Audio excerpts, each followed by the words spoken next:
Okay, I got the red smoke. Gun runs north to south, west of the smoke, west of the smoke. Okay, copy. West of the smoke. I'm looking at danger close now. Come on with it, baby. Give it to me. I need it. You're cleared hot. Copy, cleared hot. I have a 30-minute timer starting now. So we can make dinner, but most importantly, not be killed by our significant others. Best title for the episode. So you think you want to start a business, just don't? Or Lessons in Business Life with Dan Hart and Denver Maddox. You can do two titles, right? You have main title, subtitle. We definitely could. First off, thank you for the ass beatings. We're at an undisclosed location, a little training den for I was going to say for the three of us, but it's for quite a few people. But you're in town. We just soft opened the coffee shop. This is the first time anybody's ever seen your face, Denver. The mythical half owner of Black Rifle Coffee, Kalispell. So here we are. So we have just soft launched our business. This is my first business venture like this of any kind. I know you have done business before in the past. And Dan, every time I've had you on, you got Hickson, Jesus. Your coach is a Hickson Gracie black belt, but Henry Akins, you are a Henry Akins black belt. But we've always talked about jiu-jitsu, not about your journeys through the entrepreneur space. And speaking for myself, I'm incredibly grateful that we have you as a resource and reference over the past 2 years since we have started this process. But even more importantly, the last week or so, just bouncing things off of you, like, what should this cost? What should we do?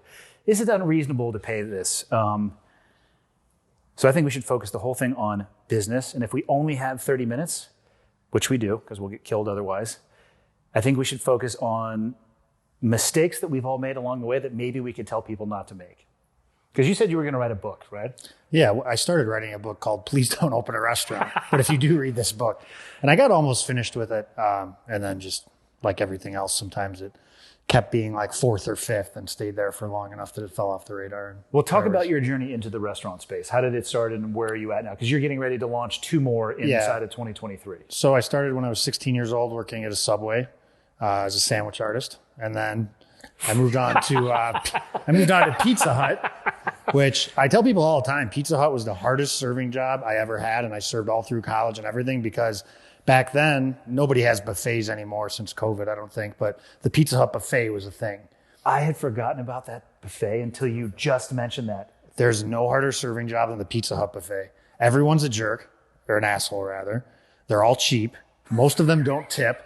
And they're still putting in custom orders, which you could sit down and be like, well, I want sausage and jalapenos. And then we're required to take the order and them to go make it. And the turnaround is just lightning. So maybe at a normal restaurant, if you had a 4-table section, you turn it 3 times, you have 16 tables. Pizza Hut, you're doing 100 tables. It's just nonstop people coming in. So then from there, I was going into college and I served and bartended all through college. When I graduated college, I was managing and bartending at a place and we moved out to Woodstock. They opened another location. I eventually became a 10% minority shareholder in that. Tried to get out of the business, went into selling prefabricated rubber sports flooring, and I ended up buying the DC Cobb's, which you've been to, in 2008, which was just a bar at the time. It opened at 3 p.m. and then till bar time, no food at all. And then we went from there to Hart's Saloon. There's now 3 DC Cobb's locations, about to open a 4th. So I have 6 restaurants total that we operate. We're opening 2 more, so we'll be at 8. How many total employees will you have? Total employees between all locations, probably in the 200 area, I would guess it. We fluctuate a ton in the summer. I mean, in the summer, you've been to my places. We have huge patio areas. And, just like here in Kalispell, people would rather be outside in the summer. Well, you guys have beautiful mountains and stuff. In Illinois, not so much. You guys don't have topography like this? No, not quite. But you have the groundhog.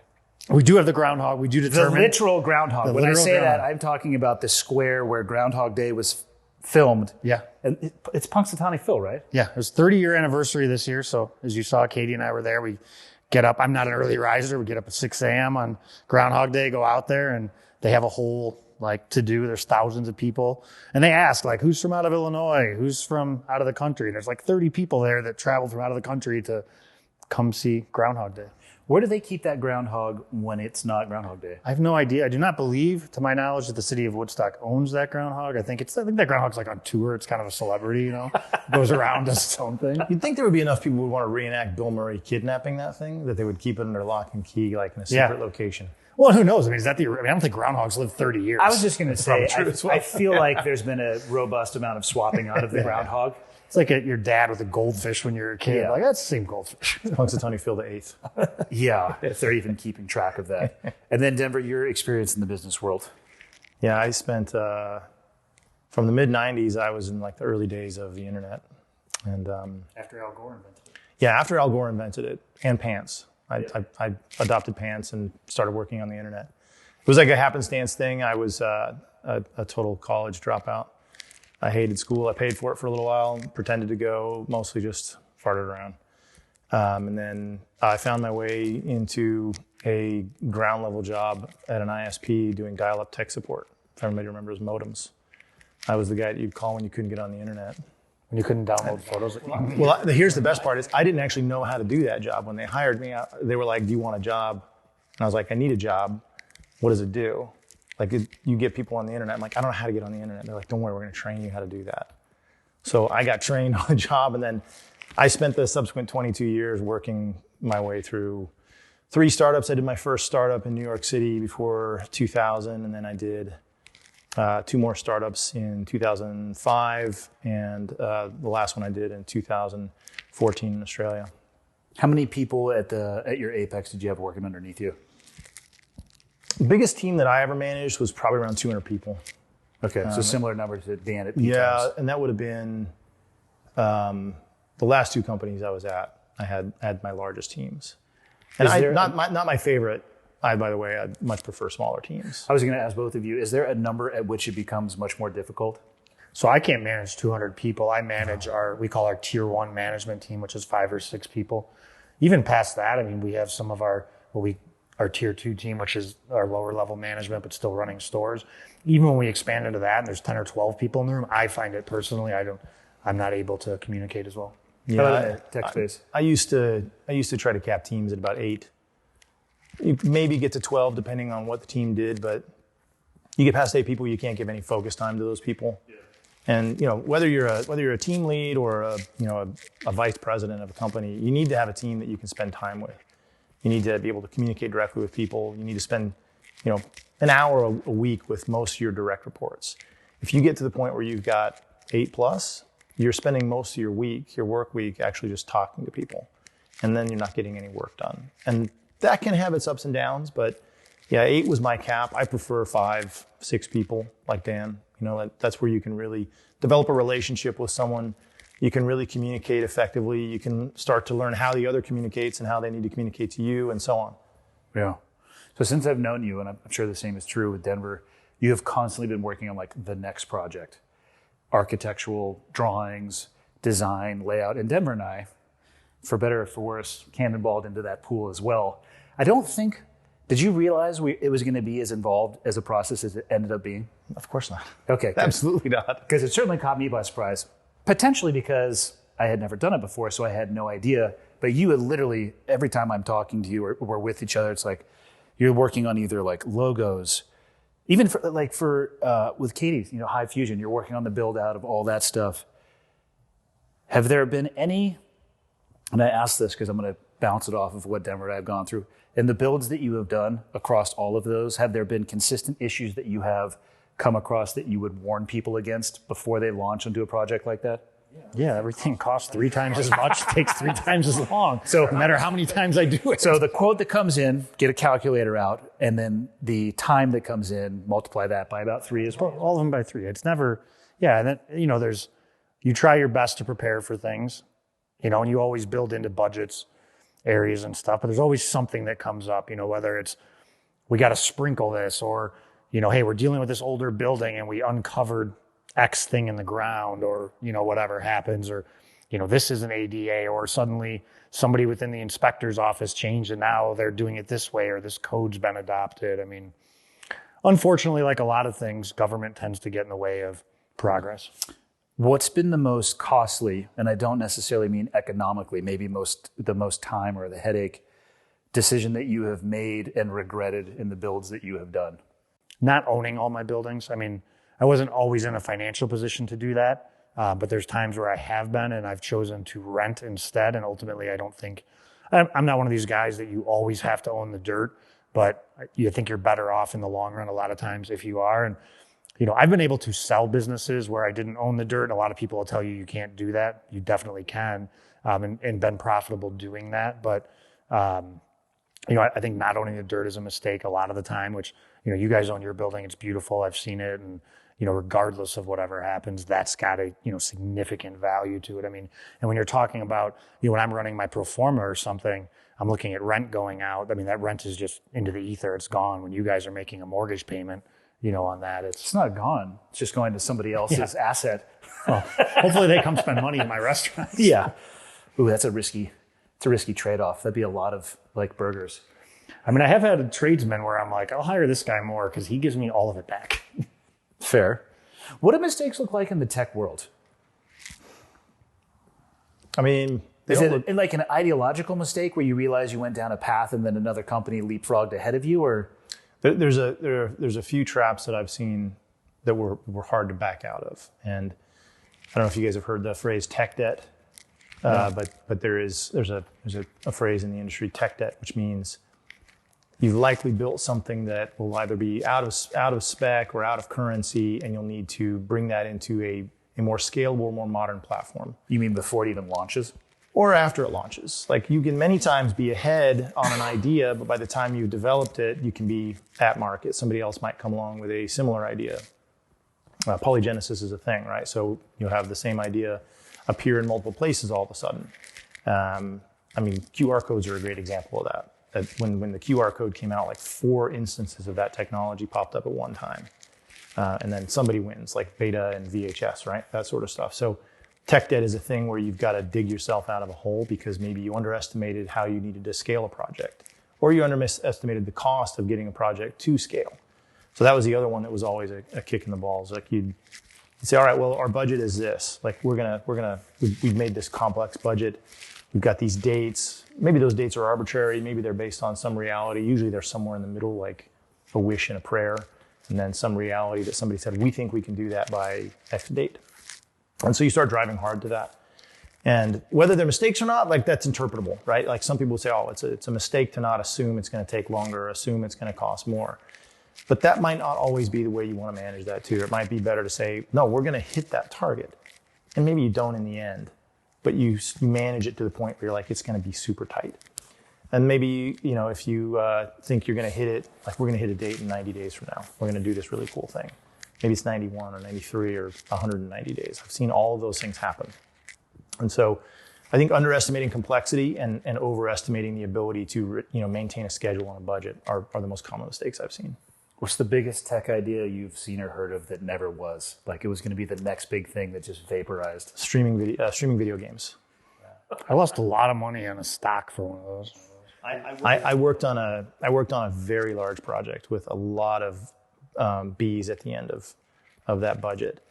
And I actually helped write a patent for how to actually start a stream, basically, for a video game. And we had worked up a whole infrastructure on how games were going to be basically delivered, where they needed to be. We worked out this geofencing capability. We worked up distances to people to keep within inside of certain latency boundaries and things like that. And it was a very aggressive project. And I was like super stoked to be part of it. And then when we started looking at the cost of it, I said, this is never, ever going to work. And sure as hell, it was canned not long after that. How much money would you estimate was put into that? To just get to that point, it would have been a few million. Okay. Yeah. It wasn't a huge waste of capital, but there were salaries involved and a lot of time involved with people that could have been probably doing other things. But it was a cool idea, but it was never. Bump your microphone down a little bit. I'm worried your beard is going to run into that thing. Your ginger beard. Put it down here, like by a button. It's interesting too, the restaurant world and tech world colliding and talking about ideas of, things like POSs that we've talked about, where you end up with a technology of cloud-based versus server-based, and people doubling down on old tech rather than kind of getting into the game of what's more modern.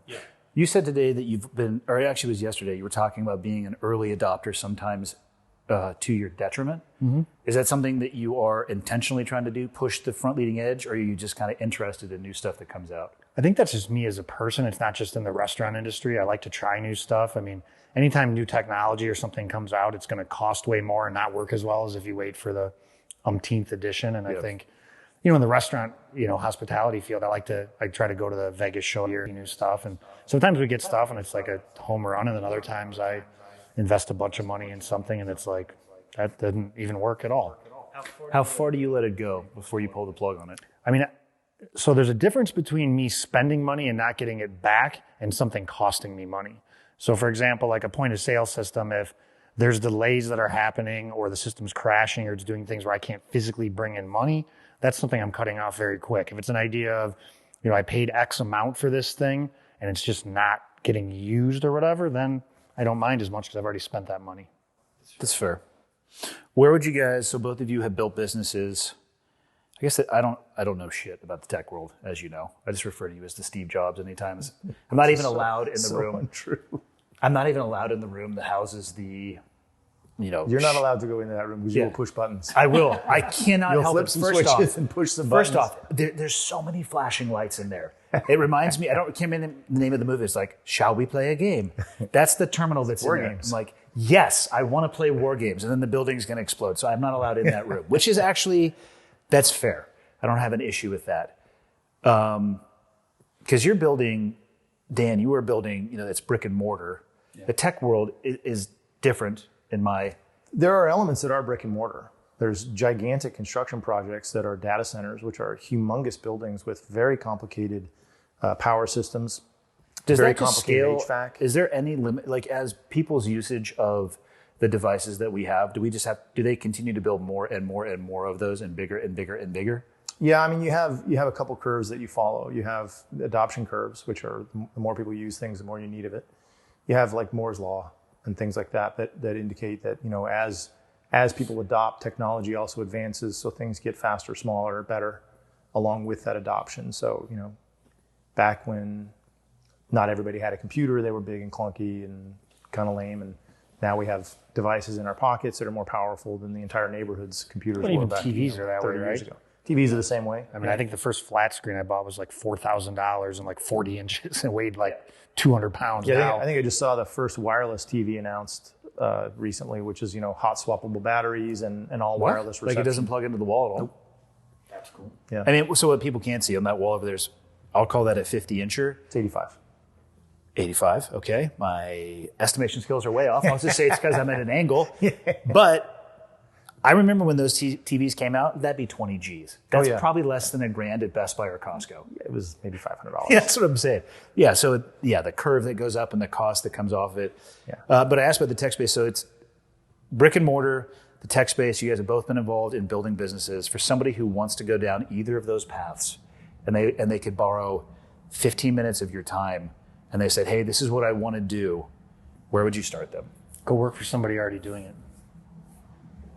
That would be my advice in anything you want to do. I mean, the amount of people the problem with the restaurant industry is there's no barriers to entry. And maybe that's not a problem, but that's why the failure rate is so high. People blow their whole life savings doing things. And one of the things I hear a lot when people pitch me ideas or tell me about what they're going to do is, no one's ever done this. There's probably a reason no one's ever done that. And how many things truly haven't been done or tried at this point? That's like, I'm going to do 8-minute abs. Well, have you heard of 7-minute abs? I mean, okay. But, generally speaking, we talked about this on the way down here. In most areas, a restaurant that serves great burgers or pizza or things like that is what people want. So you start getting into super niche stuff, you start narrowing down that demographic. So you better be in New York or Chicago or somewhere with a ton of people. And most people don't want to do the hard work. I mean, go learn how to be a busboy. Learn, if you want to be a restaurant space, learn how to serve tables, learn all of those things. Or you better hire somebody that you can trust that knows and can do all those things and advise them and hopefully get them to have some skin in the game or commitment, because I don't want anybody running stuff on that level. If I can't do it, they can just quit at any time. Yeah, single point of failure. What would you say for somebody in the tech space, Tim? Yeah, I have a pretty similar answer, actually. I mean, it's very difficult to get into the infrastructure side of the tech world now. They're controlled by just giant corporations, and the amount of capital it takes to build, a reasonably scaled infrastructure to do something unique, you could now do inside of cloud services. So the likes of Amazon and Microsoft and Google, you can use their cloud services to build a virtual infrastructure. But if you wanted to build your own brick and mortar and you wanted to build your own server farms and things like that, then you better have a lot of money. And a lot of money, because it's not just going to be the servers and the building, it's going to be all the bandwidth that you need, the dark fiber you're going to have to acquire, and so on. So really, if you want to learn that space, you're going to have to go work for a large infrastructure company. If you want to be on the software side of things, you want to create apps and things like that, there's more opportunities for that. That's definitely a cheaper way for people to do something in the tech world. But you need to know how to code. Not everybody needs to go to college for that. I'm a bad example of college dropout. A lot of the best software engineers I ever met didn't finish college. They were just incredibly bright and very into it. And people that have passion in that aspect, you can create a lot with very little on the software side of things, because you can do that on your laptop. You can start building an app with some software development kits right on your laptop, and then you have to figure out the hard part, which is scaling that app to multiple users and how that works. Those are the scalability of the tech world is actually, in my opinion, the hardest problem to solve. What would happen if Amazon turned off their cloud services? A lot of things would break. A whole lot. Like instantaneously, right? Yeah. Perhaps most people don't realize how much of the U.S. government buys cloud service from Amazon. But that is also a very distributed, highly redundant system, like meaning multiple locations. Oh yeah, multiple locations upon locations. You have regions that have multiple locations inside a region that have failover zones inside of those regions and inside of those local zones. So it's very, very nested. To shut it all off would be a gargantuan feat, a very complicated. It's not like that green switch over there, which is what I'm imagining Definitely. it as. Yeah. Guard, it's just like red button, don't push, and the dude just standing there with a shotgun, like, nope, you don't get to push this one. I'm not saying there's not something like that out there, but there's probably not many people who know what it is. Well, it's interesting you say college too, and I get asked a lot by now people that are our age that have kids. Well, my kid would like to open a restaurant, I'm going to send them to culinary school. I would say almost universally that's a complete waste of money. There are some very high-level chefs that have restaurants that have done that, but most people who do that drop out, or their parents spend a bunch of money, they graduate and they do nothing. Find the nicest restaurant in your town, go wash dishes. Is culinary school more of like a pedigree thing? It would be like an Ivy League school. There are certainly like certificate. There's schools like CIA and stuff that are highly respected, but every community college has a culinary program. Yeah. But I would say save your money and again, go wash dishes and then start prep cooking and then start, work in the fry line, do whatever. And you don't need to go to a super fancy place. Just go to a place that's doing some scratch sauces and some other stuff. And like anything else in any career, start at the bottom, work your way up. And if you are working hard, people are going to notice and you're going to come up. Now, Denver and I have had this conversation. The only way I know how to do it is to work really hard for a lot of years and miss tons of things that I don't regret. It's not like I look back on my life and I'm like, man, I really wished I was at more of this or that. I'm happy with the way I came up. I'm sure there are people that have shorter ways to do things. The only way I know to do it is to grind it out, work 100-hour weeks. When I first, now we talked about today working in the business versus on. I used to work in my restaurant 7 days a week, open to close. And that was just my life. It's not my life anymore, but that's the only path I know. So I can't advise somebody on a different one. I swear you've told me this story, but did you at one point in time fire everybody and do the entire kitchen yourself? So I did fire an entire kitchen in one of my restaurants, yeah. And I worked, it was me and the manager at the time, Julius, who's still with me, worked open to close like 7 or 8 weeks in a row, every day, 7 days a week. Is that when you said you would just go into the walk-in freezer and eat like cheese sticks that hadn't been cooked or something like that? No, you're talking about cheesecake. And that was, that's a different story. No, we had cooked cheesecakes we'd make from scratch. And the guy who was running the kitchen at the time used to get super upset because I would be there till close. And occasionally I would have some cocktails and would be no food. But cheesecake, you can eat cold. And he'd be like, someone's eating all the cheesecake. I'd be like, yeah, I don't know, man. I don't know what's happening. And so the joke was once eventually I told him that I was the cheesecake bandit. Fair. Now, you had a good example of what you're talking about is starting at like washing dishes and working your way up is actually Tyler. Yeah. So he works just down the road. Tyler's my middle son, 17, just graduated high school early, doesn't know what he wants to do, or even if he wants to go to college. And I'm of the idea that I want him to be able to explore and figure things out. And I mean, shit, at this point, you could probably find more on YouTube than you could in most colleges, depending on what it is that you want to study. And I have nothing against college, but he's working in the service industry. I think he called it the marinara trenches when he was working at Mackenzie River, which, like, such a small world. Our general manager at the coffee shop used to manage the Mackenzie that he worked at. There was no crossover, but he would come home covered in marinara sauce, just like, God damn it. Good for him. Well, and then so he goes and he works now at a place called Sacred Eats. Great food in the valley, super small. And they started off, I think he was doing just dishes, and then they taught him POS. And now he's like fully working the line. What do they call it? Serve Safe?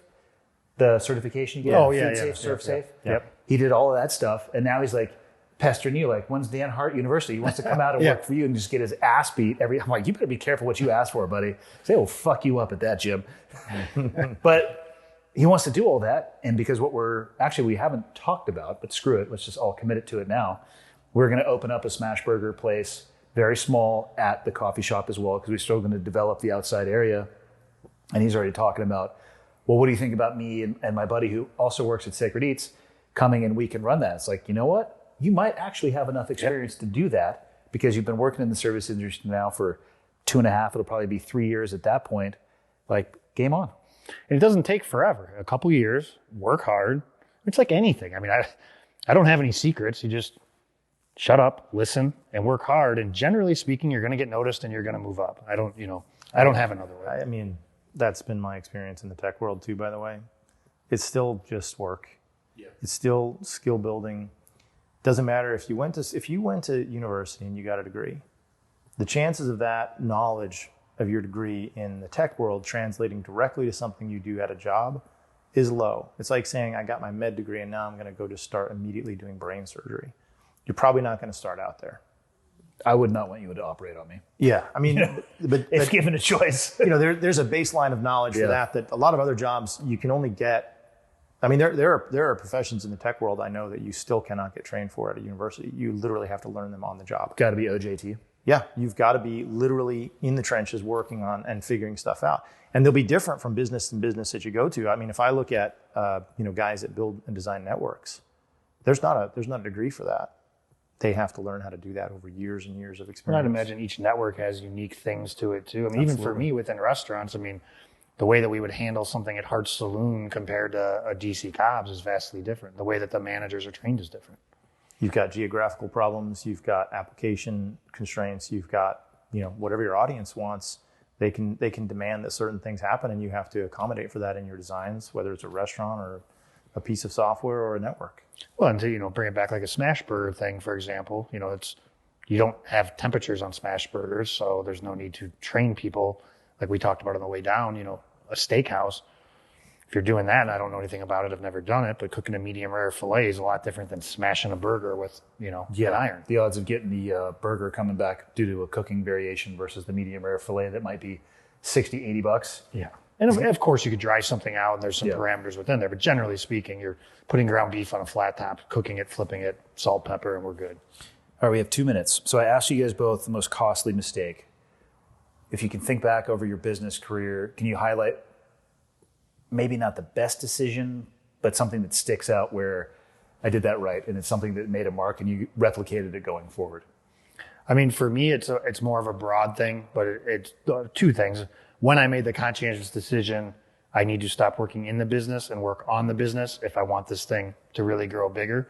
And that's, something I worked really hard on for a long time. It wasn't overnight. It's not like I made that decision and then, tomorrow I don't work in the store anymore. It took a long time. That's actually a rough transition. But, doing that and then, systems, just checks and balances of, hey, this person is in charge of this and this person also checks that, and having redundancies in there so that things don't slip through the cracks.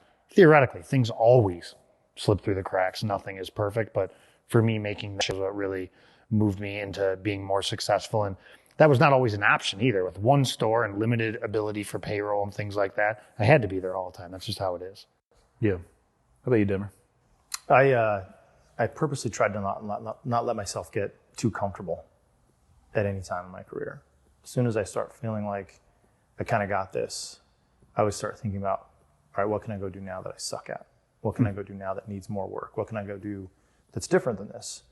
the idea of just, constantly micro refining things and being comfortable was just never a comfortable place for me. So I was probably an asshole about it many times in my career. I'm sure there'd be plenty of people out there who say, yeah, he was a real pain in the ass to work with. But I was constantly trying to push myself into doing things that were harder and harder and harder, and just getting myself way out over the tip of my skis, maybe more than I should have. But in the end, there was a reason for it. And it was just, I wanted to try to do more things than I thought I could. Kind of like we're doing now with our coffee shop. Pretty much. Yeah. Over the tips of our skis. Do you like coffee? Because I like coffee. We should build a coffee shop. Yeah, totally. Yeah. Let's invest millions in a Biggest coffee shop I've ever It's seen. the biggest coffee shop I've ever and seen. most beautiful, by the way. Yeah, correct. Okay, it's time for Bison Ragu. That's 30 minutes. Hopefully somebody can glean something out of that and not make the mistakes. Well, you guys are more in the business world. I guess I can't say that I'm not in the business world anymore, but I'm early on, so. I think you're in the business world at this point, Andy. I look forward to galactic mistakes. I just have less to speak of at this point. No, it's been awesome. Let's get out of here before we get killed.